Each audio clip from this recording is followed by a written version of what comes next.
Bienvenue sur notre chaîne La Maison du Père. Je suis Charles Aurélien et voici Anchou, Dieu, mon épouse. Bonsoir.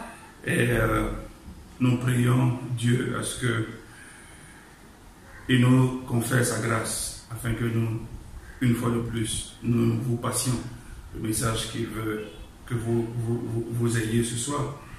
Nous nous mettons sous l'autorité de l'Esprit Saint, tous les deux, et nous prions à ce que le message vous touche tout aussi bien qu'il nous a touchés.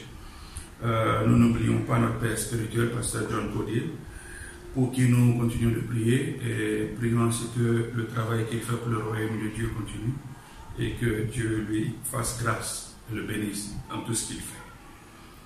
Alors, dimanche dernier, un jour, nous avons abordé un sujet très particulier. Ouais, elle est en train de sourire parce qu'elle sait que c'est très particulier, me concerne. Un sujet très particulier et c'est le sujet de la colère. Mais on va dire, qui d'entre nous n'a jamais été en colère? Qui d'entre nous ne s'est jamais fâché? Mais avant de vous partager un peu plus sur la colère, je voudrais revenir sur une vision que le pasteur a eue pendant le moment d'adoration. Et pasteur a vu le Seigneur descendre des cieux, okay, dans toute sa gloire, pas comme un enfant dans une mangeoire, mais dans toute sa splendeur, comme il est écrit dans le livre de l'Apocalypse au chapitre 19, les versets 11 à 16, que je vais vous lire justement. Puis je vis le ciel ouvert, et voici parut un cheval blanc. Celui qui le montait s'appelle Fidèle et Véritable, et il juge et combat avec justice. Ses yeux étaient comme une flamme de feu, sur sa tête étaient plusieurs diadèmes. Il avait un nom écrit, que personne ne connaît, si ce n'est lui-même. Il était revêtu d'un vêtement teint de sang. Son nom est la parole de Dieu. Les armées qui sont dans les cieux le suivaient, sur des chevaux blancs, revêtus d'un fil lin blanc pur. De sa bouche sortait une épée aiguë pour frapper les nations. Il pètera avec une verge de fer et il foulera la queue du vent de l'ardente colère de Dieu Tout-Puissant. Il avait sur son vêtement et sa cuisse un nom écrit: Roi des rois et Seigneur des seigneurs. Oui, le Roi des rois et Seigneur des seigneurs, on le connaît comme étant Jésus. C'est la parole de Dieu qui est devenue chair. Il revient bientôt, Jésus revient bientôt, et il revient en tant que Roi des rois et Seigneur des seigneurs. Nous allons apprendre beaucoup de choses à son sujet ces jours-ci. Mais ces choses que nous allons apprendre, nous allons les apprendre en toute joie. Nous allons les apprendre avec la joie, avec la gaieté. Parce que la parole de Dieu nous guide. C'est avec la parole de Dieu que nous restons humbles. C'est avec la parole de Dieu que nous évitons la fierté. C'est avec la parole de Dieu que nous pouvons répondre à tout ce qui est maux, tout ce qui est malheur autour de nous. Donc, avant qu'on rentre dans le sujet particulier, est-ce que tu peux nous dire un peu de quoi Pasteur nous a parlé la semaine passée? Oui, bien sûr. Donc, comme Charles disait, aujourd'hui, nous allons étudier quelque chose dont nous souffrons tous, et c'est la colère. Nous mettons tous en colère.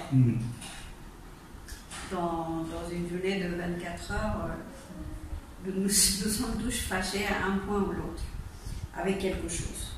Mais le Nouveau Testament est contre la colère et le péché.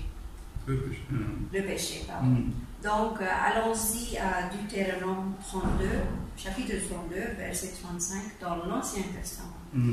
Alors, c'est écrit, « À moi la vengeance et la rétribution, quand leur pied chancelera, car le jour de leur malheur est proche, et ce qui les attend ne tardera pas. » Donc ici, Dieu dit que la vengeance est la mienne et la rétribution quand leur pied chancelera.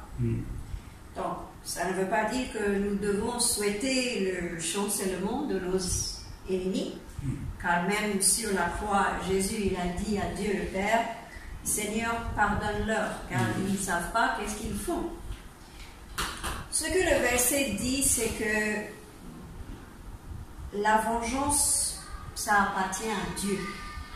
Et le prix de cette vengeance aussi. Et c'est seulement le Seigneur de décider la façon de se venger de nos ennemis. Et c'est seulement lui qui sait comment faire. Et c'est lui qui sait mieux comment faire. Et quoi faire d'eux. Et en son temps, leur pied chancelera. C'est donc naturel pour tout le monde de se fâcher, mais dans votre colère, ne péchez point. Ne laissez point le soleil se coucher dans votre colère. Pasteur nous a dit que lorsqu'il va se coucher, il s'assure qu'il n'est pas fâché avec quelqu'un. Et s'il est fâché, il ne pourra pas dormir.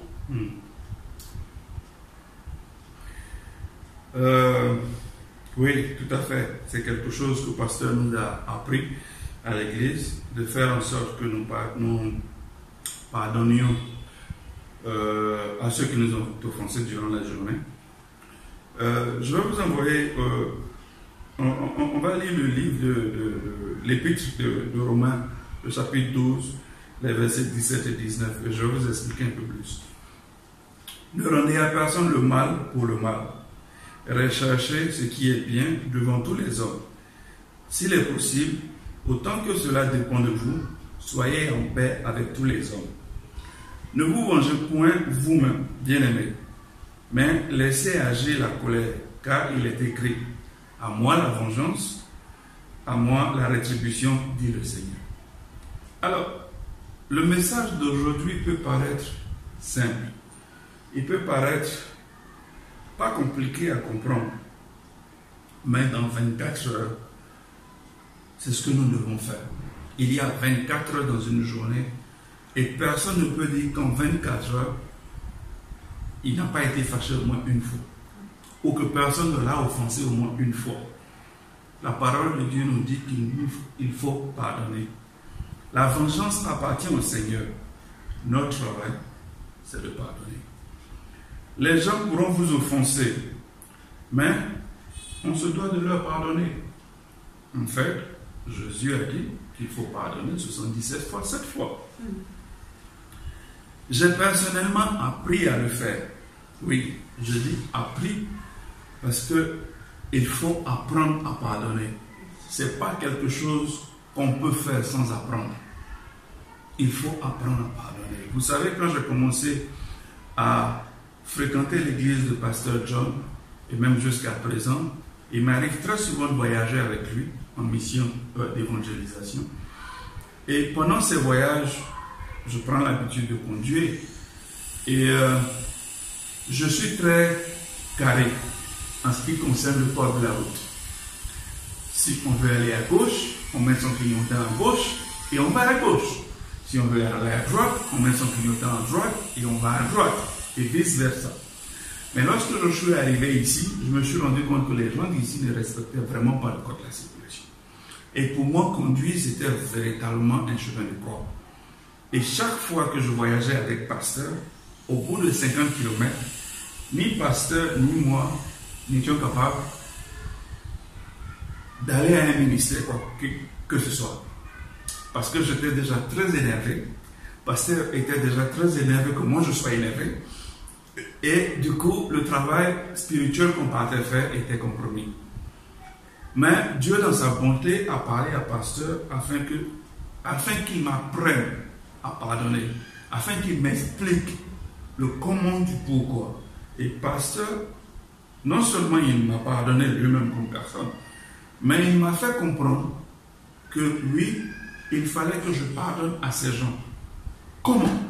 Alors, comment pardonner à quelqu'un qui vous coupe la voie lorsque vous êtes, par exemple, à 120 km/h et que son action peut mettre non seulement sa vie en danger, mais la vôtre et celle de tous ceux qui sont dans votre véhicule? Comment arriver à pardonner une telle personne? C'est très simple. Le pasteur m'a fait savoir qu'il faille que j'espère que quelqu'un va m'offenser. C'est très simple. Chaque fois que vous allez espérer que quelqu'un va vous offenser, lorsque cette offense arrive, il vous devient très facile de pardonner. Mais chaque fois que vous ne vous attendez pas à ça, vous n'espérez pas une offense et que l'offense arrive, alors, dans tout votre droit, pensant que oui, vous avez le droit à être fâché ou à être en colère, il vous est difficile de pardonner. Oui, il faut apprendre à pardonner. Et depuis le jour où j'ai appris à faire cela, il ne s'est pas passé un jour où on est parti en voyage, où comme auparavant, je bénissais tous les gens de notre point de départ jusqu'à l'arrivée. Et c'est quelque chose que je vous invite sérieusement à considérer. Dans la vie, espérez que les autres vont vous offenser. Mais lorsqu'ils le feront, comprenez que oui, c'est quelque chose de toute façon que vous espériez. Et donc, il vous faut pardonner. On espère tous, au lever du jour, boire de l'eau. Lorsqu'on a de l'eau en face de soi, c'est normal que cette eau, on la prenne et on la boive. C'est aussi pareil. Je testifie aussi que mon mari Charles, il a vraiment beaucoup appris à pardonner pendant ses voyages. Donc, on va continuer. Jésus revient bientôt. Amen. Et quand il reviendra comme le roi des rois et le seigneur des seigneurs. Mais trouvera-t-il la foi sur la terre? Et il faut comprendre que c'est seulement par la foi que nous pouvons pardonner. Sans la foi, ce n'est pas possible de pardonner. Parce que nous étions offensés. La semaine dernière, pasteur avait parlé de Jonas, qui s'était fâché avec Dieu. Donc, tournons donc à Jonas, chapitre 4, versets 1 à 4. Donc, je lis. Cela déplut fort à Jonas, et il fut irrité. Il implora l'Éternel, et il dit, ah, Éternel, n'est-ce pas ce que je disais quand j'étais encore dans mon pays? C'est ce que je voulais prévenir en fuyant à Tarsis, car je savais que tu es un Dieu compatissant et miséricordieux, lent à la colère et riche en bonté, et qui te repent du mal. Maintenant, l'Éternel, prends-moi donc la vie, car la mort m'est préférable à la vie. L'Éternel répondit, fais-tu bien de t'irriter? Pourquoi est-ce que Jonas est-il irrité? Il est irrité parce qu'une mauvaise chose s'est passée, c'est pour ça. Parce que les gens de Ninève s'étaient repentis. Est-ce que c'est une mauvaise chose? Il s'est irrité avec Dieu par rapport à ça. Si votre époux ou votre épouse se répand, est-ce que vous allez vous fâcher avec elle ou avec lui? Une fois, le pasteur lui a raconté une histoire d'une sœur en Christ qui est venue lui voir pour solliciter les conseils du pasteur. Et pendant tout le rendez-vous, la sœur, elle ne faisait que plaindre de son mari. Et en fait, ce mari n'était pas encore chrétien à ce moment-là, mais à la vérité, le mari semblait juste, correct, mais la sœur ne faisait que se plaindre. Est-ce que c'est correct pour elle d'être irritée? Après un an, le mari a accepté Jésus et aujourd'hui, il est chrétien.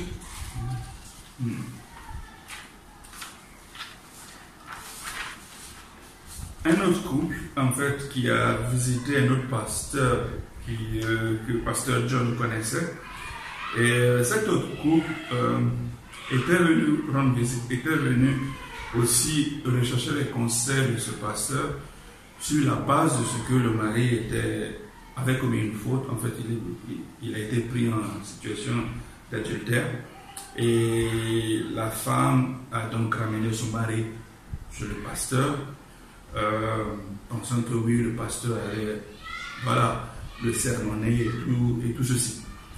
Mais durant toute la séance, ce qui s'est passé, c'est que le pasteur nous a fait savoir que toute la séance, c'est la dame qui a été délivrée, qui est partie en délivrance. Elle a eu des démons, enfin elle a eu plein d'esprits qui ont été chassés d'elle. Et ça n'a pas été une situation qui lui a plu. En fait, elle se disait que c'est son mari qui a commis l'erreur, qui a commis la faute. Donc c'est son mari qui devrait avoir tous ces démons et tous ces esprits qui sont chassés de lui et non elle. Mais Dieu, sachant comment il fait les choses, le mari, en voyant la délivrance que sa femme a subie, s'est repenti et a dit que plus jamais il ne fera cela parce qu'il a vu sa femme aller à travers une délivrance. La délivrance de sa femme a permis la repentance du mari. Dieu sait faire Dieu sait faire les choses. La Bible nous dit que cela a déplu fortement à Jonas. Parce que les gens de Ninève, même s'ils étaient mauvais dans le passé, ils se sont repentis. C'est une bonne chose. Oui. C'est une bonne chose pour le royaume de Dieu. Mais Jonas s'est fâché parce qu'ils se sont repentis. Et parce qu'ils se sont repentis, ils savaient que oui, Dieu n'allait plus les juger. Donc il s'est irrité. Et à cause de cela, il a même dit au Seigneur, Seigneur, je préfère que tu me prennes la vie plutôt que je vive. Car je savais que tu es un Dieu compatissant et miséricordieux, lent à la colère et riche en bonté, et qui te répond du mal. Même si les gens de Ninève ne méritaient pas la clémence de Dieu, nul ne sait à qui Dieu va vous envoyer prêcher. Lorsque Dieu vous demande d'aller prêcher à un groupe de personnes, vous ne savez pas qui ils sont. Ça peut être de bonnes personnes, ça peut être de très mauvaises personnes, ça peut être de très agressifs, elles peuvent être agressifs. Cependant, votre parole, la parole de Dieu que vous allez leur donner, va les faire changer. Est-ce normal à Jonas de se sentir aussi irrité? Est-ce que c'est normal? Il fut si irrité, comme je l'ai dit tantôt, qu'il a demandé à Dieu, non, c'est mieux que tu prennes ma vie. Si vous êtes chrétien, si vous croyez au moins à la parole de Dieu, il faille que vous compreniez que la vengeance appartient à Dieu. Nul n'a le droit de se venger, excepté Dieu lui-même. La vengeance appartient au Seigneur. Et le jour du jugement est à venir. Pour ce jour du jugement, tout ce qui a été mauvais sera jugé. Donc, il nous faut pardonner. Notre travail, c'est de pardonner. Les gens peuvent vous offenser de façon volontaire. Les gens peuvent vous offenser de façon involontaire. Mais quelle que soit la façon dont vous avez été offensé, il nous faut pardonner. Parce qu'un jour, ce jour est appelé le jour du jugement, Dieu jugera cette offense. Et la réparation de cette offense sera faite. Dans la lettre aux Éphésiens, chapitre 4, versets 26 à 32, il est écrit: c'est pourquoi renoncez au mensonge et que chacun de vous parle selon la vérité à son prochain, car nous sommes membres les uns des autres. Si vous vous mettez en colère, ne péchez point. Que le soleil ne se couche pas sur votre colère et ne donnez pas accès au diable. Que celui qui dérobait ne dérobe plus, mais plutôt qu'il travaille en faisant de ses mains ce qui est bien, pour avoir de quoi donner à celui qui est dans le besoin. Qu'il ne sorte de votre bouche aucune parole mauvaise, mais s'il y a lieu, quelques bonnes paroles qui servent à l'édification et communiquent une grâce à ceux qui l'entendent. N'attristez pas le Saint-Esprit de Dieu, par lequel vous avez été scellés pour le jour de la rédemption. Que toute amertume, toute animosité, toute colère, toute clameur, toute calomnie et toute espèce de méchanceté disparaissent du milieu de vous. Soyez bons les uns envers les autres, compatissants, vous pardonnant réciproquement comme Dieu vous a pardonné en Christ. Amen. Regardons le verset 26, encore une fois. C'est écrit: si vous vous mettez en colère, ne péchez point. Vous avez le droit d'être en colère, mais vous ne devez point pécher. C'est écrit que le soleil ne se couche pas sur votre colère. C'est un commandement de Dieu. Peut-être c'est de droit que vous êtes irrité, mais vous devez le pardonner. Même le Seigneur sur la croix a dit, encore une fois je le répète, sur la croix il a dit à Dieu le Père: Père, pardonne-leur, car ils ne savent pas ce qu'ils font. Donc si le Seigneur peut faire ça, vous aussi vous pouvez faire. Tout à fait. Il y a plein de gens, en fait, qui ne savent pas qu'ils vous font du mal. Et ce qu'ils font, c'est du mal. Mais d'autres, ils savent très bien qu'ils font du mal à vous.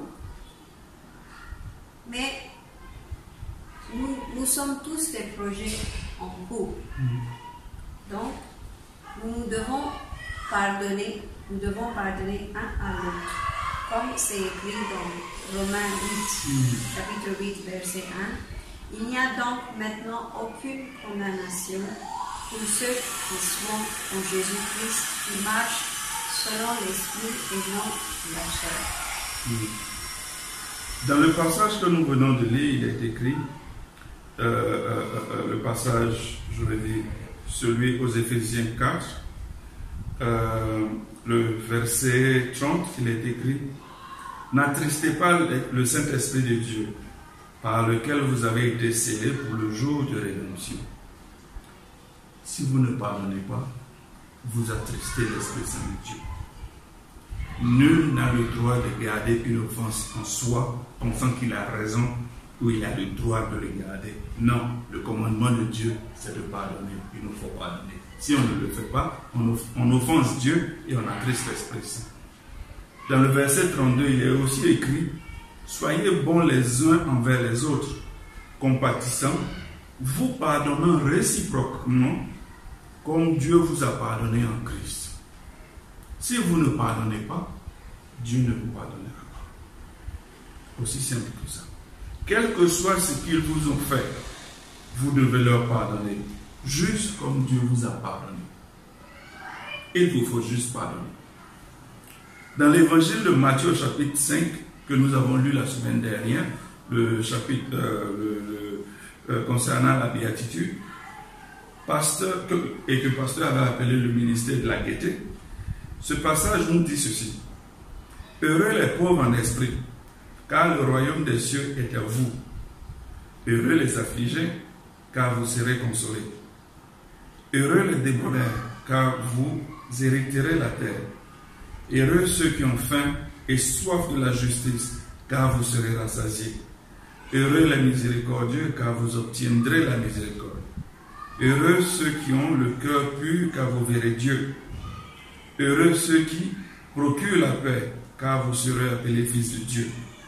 Heureux ceux qui sont persécutés pour la justice, car le royaume des cieux est à vous. Heureux serez-vous lorsqu'on vous outragera, lorsqu'on vous persécutera, lorsqu'on dira faussement de vous toutes sortes de mal à cause de moi. Réjouissez-vous et soyez dans l'allégresse, parce que votre récompense sera grande dans les cieux.